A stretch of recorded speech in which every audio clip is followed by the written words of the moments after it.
All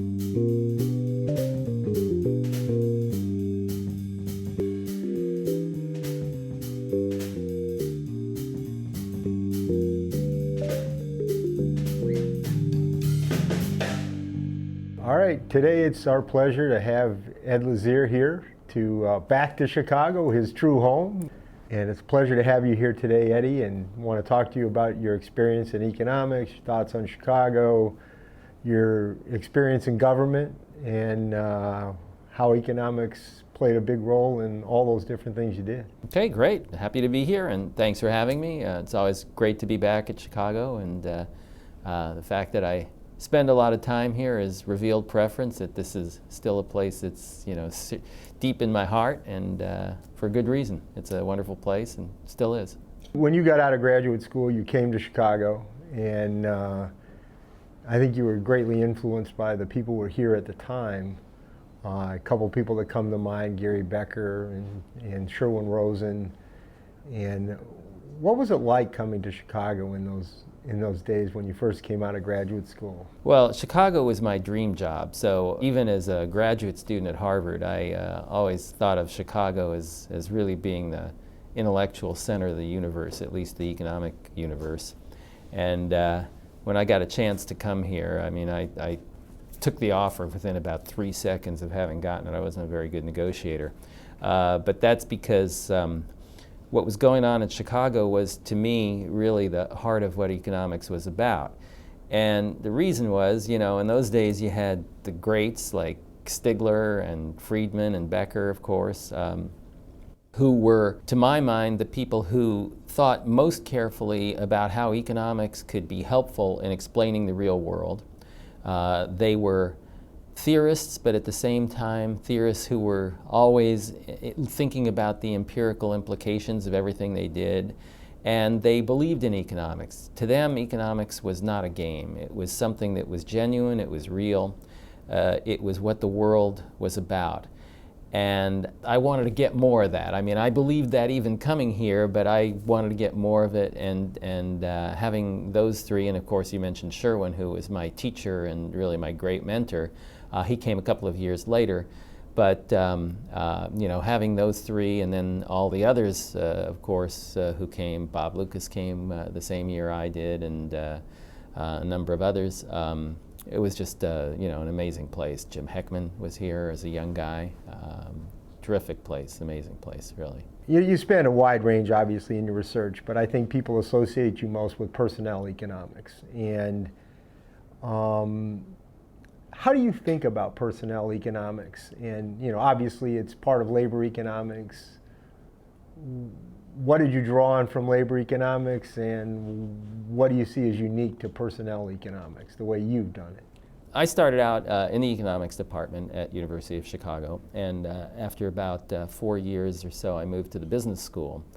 And when I started teaching MBAs, I realized that the stuff that I was teaching to the MBAs in my labor economics class was not particularly interesting to them. So stuff like labor supply and labor demand and the kinds of things that are the nuts and bolts of a basic labor economics text, and certainly useful and valuable, were not really of interest to them, because they weren't really thinking about this. They certainly weren't thinking about it from an academic point of view, and there's nothing they could do to affect labor demand, and there wasn't much they're going to do to affect labor supply except for their own. So the way they were thinking about it is, I've got to run a firm, or at least they had hopes of running a firm.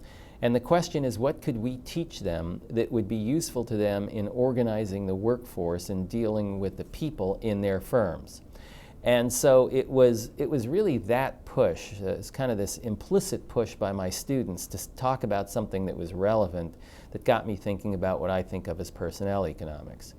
And to me, personnel economics is really just applying the basic principles of economics, basic price theory, basic microeconomic tools, coupled with some reasonably sophisticated statistics and econometrics, to questions that are pretty traditional questions for human resources people. So, if you think about the kind of things that these guys worry about, training, turnover, incentives, those are standard questions that you would see in any old-style human resources book. but they thought about them in just completely different ways. And so I thought that if we tried to bring the tools of economics to bear on those questions, we could shed some light on those issues.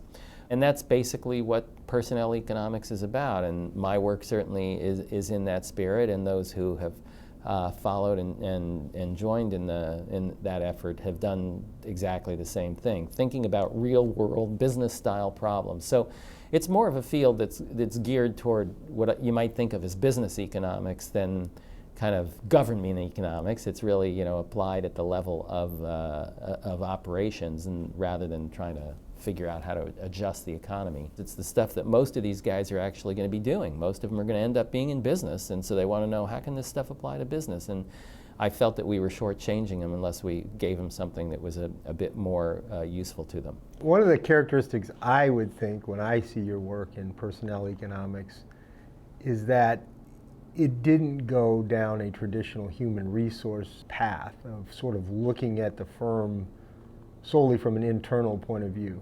You always thought about the world in terms of the firm has its internal policies, but that interacts with the broader marketplace. Yeah. And to me, that's what an economist would bring to the traditional human resource management approach, because the traditional human resource management is very inward looking. Right. How do I run the firm as if I'm on an island? Right. And I think one of the things I think a lot of your work did say, well, the firm doesn't exist in a vacuum. It exists in a broader marketplace. And the firm needs to take that into account, whether it's in designing retirement policies or designing turnover incentives or things about turnover, whatever it is, there's a marketplace out there. And as an operator of a firm, you need to take that into account. And I guess I would credit you with having a lot of push in that direction, sort of blending those two fields in a way that an economist would find attractive. Okay, good. So I like that a lot. The way I put it, actually, I wrote a paper once called Economic Imperialism. And it was really mostly about Gary's work, as it turned out, because Gary was, without question, the most important economic imperialist in terms of expanding economics into other fields. But in that, just coming to your point, I said, well, what differentiates economics? And in particular, when we think about personnel economics, what is it that you do in personnel economics? And basically, you act like an economist. First, you assume maximizing behavior. Even if the maximizing behavior is maximizing something that's goofy. Sometimes Gary would introduce unusual things into a utility function, but you'd always have maximizing behavior. That's what I was really talking about a couple minutes ago when I said, let's think about this in a rigorous way that standard human resource people would not think about. The second point, though, is the one that you're picking up on, and I think it's an extremely important one, and that's the notion of equilibrium. I remember having a discussion with a sociologist once, and I said, economics is the only field in social science that actually thinks about equilibrium. And he said, no, that's not true. And then eventually went back and looked at the work, and he said, well, I found one paper that did talk about equilibrium, but it was written with an economist. And so I think exactly what you're talking about here in terms of how do the actions of the firm interact with the market in a way that's consistent with thinking about a market equilibrium is really the essence of what we do that's very different from what anybody else does. I think it's an extremely important point.